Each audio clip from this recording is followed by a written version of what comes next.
Refer people to a spiritual father. Geronda.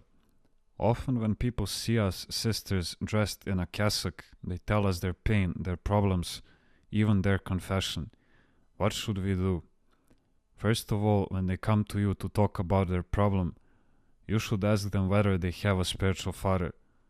This is what I tell people who come to me at the Kalivi to ask me about something. I am not a father confessor. Go to your spiritual father and do what he tells you. In order to renounce the devil, people must repent and have a spiritual father to confess to.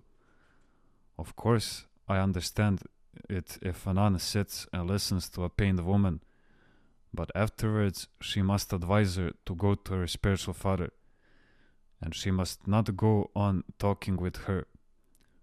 And if a woman is not at peace with her spiritual father or is in despair, or she has never confessed before, the nun may listen to her once, but then she must send her to the spiritual father, assuring her that she will continue to pray for her.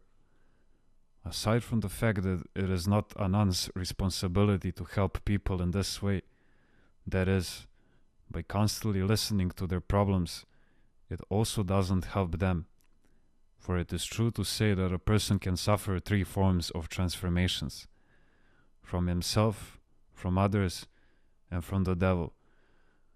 People come to the monastery, find some human consolation, but once they leave to go home, they resume their own ways and start the same things all over again. Both women and men should go to their spiritual father. It isn't right for them to tell their problems to a nun, for then they will say, "I made my confession, I am all right." And having eased their conscience, they won't go to a spiritual father. This is a machination of the devil to prevent them from going to confession.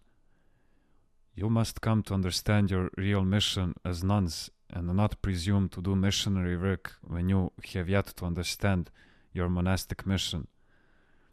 Being monastic people, we have the responsibility of praying for the problems of others, but we are not responsible for getting ourselves involved in their problems.